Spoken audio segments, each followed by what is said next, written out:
Hey, this is Notser, and this is a look at the article that was released yesterday, as you can see, for World of Warships 2017 preview. Very intriguing. This was on the North American World of Warships site if you want to go check it out with your own eyes. You're not making this up, Notser. No, I'm not making it up. But I'm excited because 2017 is right around the corner and they are previewing content that's about to come out, or is coming out in 2017. Now, the first thing that they touched on, German destroyers, and there's this nice little video that's playing, 150mm guns, Hydra acoustics at tiers 5 through 10, and V-shaped torpedo tubes, or torpedo systems. Now let's just talk about each one individually real quick. I'm going to talk as if I don't know what's going on outside of this little image. 150mm guns is going to be the largest caliber stuck on a destroyer, by far, by 20mm over the Russians. There are some pluses and minuses, obviously, to the size of the gun caliber. The plus is obviously penetration. The ability to citadel and to get into the citadel of cruisers more often is a potential that will exist. We all know this, you don't need to have played them. The larger caliber gun, the higher penetration, the more chance it's going to go into the citadel, because most citadels are protected. Obviously, it does no good for for destroyers, not just German destroyers, but every destroyer, because they don't have citadels. So the caliber of the gun really is focused on everything but destroyer combat, in my opinion. And we'll see how that works out. Now, one thing about high caliber that is probably a bad thing, expert marksman is not going to work as well. 2.5 degree increase in traverse speed for calibers below 139mm. Since this is above 139mm, it's going to only impact you 0.117 degrees per second. That's a big, significant drop in the speed of the turret traverse. But let's face it, everyone's going to use Last Stand. Of course, it's a destroyer. Now, Hydra acoustic on tiers 5 through 10, that's a big addition. Loa Yang at tier 8 has had it for a while, and it's fantastic. For those who don't know, the Loa Yang is basically really good at countering other destroyers. You go into their smoke, or you go near their smoke, you spot them, you spot the torpedoes, you protect your team, and you annihilate one or two destroyers right off the bat. It really cripples the enemy. It becomes really difficult to win the game without those key destroyers scouting and sending torpedoes to really clog up lanes. How is it going to work from tiers 5 all the way to tier 10? I think you're going to see this similar growth of a sort of anti-destroyer team, and the German destroyers are prime targets for anyone who's seeking not to die to that. You should very much assume that anyone playing a German destroyer is trying to counter you if you're trying to make use of your smoke. Hydroacoustic's really good. You can peer into that smoke, he can't see out. Remember, smoke is a two-way street. It denies vision for you and the enemy. You need people outside of the smoke spotting for you, or aircraft or whatever. But if you don't have that, and someone comes up and they're using hydroacoustic and they sit in that area where they're not in the immediate spotting mechanic, which is, I believe, 2.5 kilometer range by default. So you are detected in hydro, yet they cannot be detected. It's going to spell doom for you, because you're just going to sit there and you'll be like, I can't do anything. I can't avoid this guy. I don't even know where he is. It is an impactful skill to be introduced to destroyers. And the torpedo systems, it's not really a big deal. I showed off each model, which you can go check right now. You can see which German destroyers have the V-shaped torpedo systems. It doesn't last very long. I think it's tier 4 or tier 5 is the last tier you see it. It's not really going to change the mid to late tiers, so I can't really discuss it in great detail. It's early on. It's maybe a gimmick. It's maybe just to have fun. Not really a big deal. The Soviet destroyer branch was teased. There's going to be an update. At some point, they're going to add an alternative line to the branch that exists right now. And I'm really excited for that. It's going to be really awesome. I love my Hobodovsk. I love my Udaloy. I even enjoy the Tashkent now that Steering Mod 3 exists. And let's just have fun with these names. We have the Smelly. We have the new Trash in My Eye. And Project 56. That's the hardest one, of course. These have no identity. They haven't said anything. All they wanted to highlight was these are real destroyers that existed during the Cold War era. For people who really crave that, that's great. I don't really care that much. I just want fun and interesting mechanics in the game, and I really just enjoy seeing all these models in game. I don't really care if it's a paper or it existed in real life. There is a level of intrigue to real life ships, but just give me everything. That's my mentality when it comes to this stuff. So of course, I'm excited as hell. It's more destroyers. Some people were like, destroyers. Why do we need so many destroyers? Well, I hate to break this to you, but probably the most prevalent ship in the history of the world is a destroyer. Destroyers still exist to this very day, and I think any navy that's ever operated has always had a destroyer for the last, for a long time. We could probably see 30 factions with a significant amount of destroyers.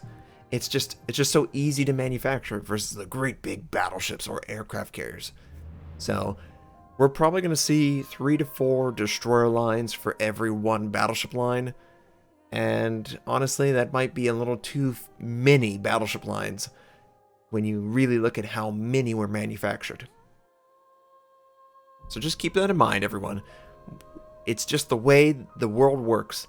You make cheap ships over the really expensive ones. Clans are coming. Not that that's a surprise, because anyone who's watched my content for the last month or so, you've seen, why is your name white, Notser? It's because I'm already in a clan. I'm in the Wargaming Community Contributor clan for North America. I can't tell you exactly what the system is doing. I'm supposed to be hush-hush. All I know is that it will work almost exactly as you expect it should. It's a place where you can see your fellow clanmates, you have extra information, communication, channels dedicated to that stuff. It sounds like they want to have some events where in-game items are rewarded, so flags, consumables, maybe doubloons, credits, maybe even premium ships. And you're going to be able to play in unique battle scenarios, so that sounds pretty cool. Maybe this is how they're going to introduce some sort of system for like maybe historical, or maybe a assault defend. That would be pretty cool. That would make me do clan stuff if it was that cool, because I really dig that. But having a normal queue really dilutes the possibility of doing like historical combat or attack defend, because some classes are going to be better than others, and you don't really want to get stuck defending if you have to play something like a destroyer or attacking as a battleship. It's going to be hell. That sort of stuff can be a distraction to the regular queue, but obviously that doesn't really matter in clans, because you know you're going to be on comms with people. Well, theoretically, you should be on comms with the clan. Hey, here's a tip for you. You should probably talk to your clanmates. That'll be probably necessary. Yeah, I know, just mind-blowing. So Commanders 2.0, we got a leak, probably 2 months ago at this point, and the leak is basically showing this final screen.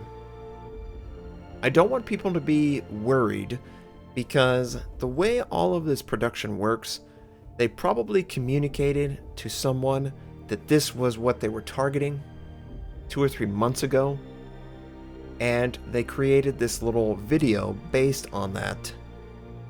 And at some point the communication was probably grabbed and leaked out onto the internet. but 2 or 3 months is an eternity for developers to decide whether something stays or goes. I don't want you to be afraid of the possibility of, like, if your deck's on fire, you can still send and receive your aircraft. I am going to guess that there's going to be still lots of changes, even though they're showing off this little, like, rearrangement. All I want from the commander skills, and we know the commander skills are so much better than World of Tanks, all I want is more variety. If they can introduce more variety, I'm going to be ecstatic. It's always fun to see a cruiser, the same exact cruiser, played completely differently, if that's possible. That's my main goal from this change. And hopefully that's their goal too. Historic/heroic commanders. Now, this is something I didn't really think was coming. They're working on famous faces as character commanders, and these character commanders supposedly are going to have unique skills. I hope that they do well-known commanders from history and made-up commanders also. I hope that these commanders have unique skills similar to maybe Armored Warfare. In Armored Warfare, you could get commanders and they had very, very unique skills that you would associate with, like a tank destroyer or a tank or whatever, main battle tank. I don't want it to be so far that it's imbalanced. I just want these commanders to be maybe a fun experience for a player, and it would be really cool if it had unique audio as well. Maybe they could sell them. I would pay $10 for a unique commander audio and all the trappings that might come with it. Maybe its own flag, maybe some decal or something like that. Who's to say? I like it. I like it a lot, though. I will definitely be looking forward to this. Halloween was successful in their eyes. They're going to be doing more PvE content. Now, in Halloween, there was a convoy mode where you basically escorted a ship through zombie ships. People really enjoyed it. I really enjoyed it. It sounded like some people were like, I didn't win a single one. I played it 100 times. I won it like 6, 7, 8 times, and I played like 20 times. I can't. I mean, I'm sorry. I can't lie and say that was hard for me. But you also need to learn how to play the convoy. Maybe there will be some dynamic element to it. We'll have to see. And then finally, the depot. The depot is coming to World of Warships. What is the depot, Notser? In World of Tanks, there's a depot, and it basically stores all of your everything. Consumables, flags, any equipment that you have attached to a ship or a tank for that matter, and you can have multiples on all this stuff, and some people really enjoy just having like a box or some inventory that they can manage. I'm just someone who wants to make sure that it improves the player experience. That's the thing that I care most about. I mean, there's also going to be different scenarios for campaigns that they're introducing, so we'll see how that works out as well. It's sort of weird because, to me, campaigns are separate from PvE content. It might have worked better if they had another little article identifier. But yeah, the depot's coming. It should make dealing with consumables and modules easier, buy and selling them. I do have to do some quirky things to sell some modules, so if they make it more streamlined, then I'm really excited. So, that was this preview for 2017. Now, you might have noticed that I didn't mention aircraft carriers. I didn't mention a battleship line that they teased. I definitely think that they still need to hit the aircraft carrier for 2017. I think it needs to be early 2017, but I doubt it will be. It is in desperate need, dire need of assistance. It's just not designed that well right now, in my opinion. For battleships, yeah, of course. I want to see more battleships. I want to see more cruisers. I want to see more everything. We also had some sort of American cruiser, maybe a revisit that they wanted to do. They mentioned that they were not happy with the Japanese revisit, so they're going to do it again. Just talk to me, okay, Wargaming? I'll tell you what you need to do to make these ships fun. Just email me. You know, it's Notser email, and I'll answer all your questions, okay? I was about to give my email out. I was thinking about which one do I want to give out. Oh yeah, let's not give any out.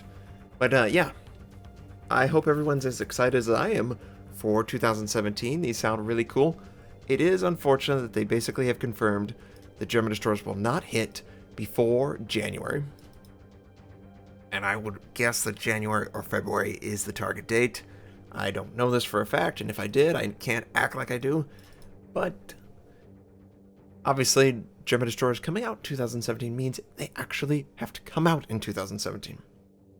So yeah, I hope everyone has a fantastic day, and I'll catch you next time.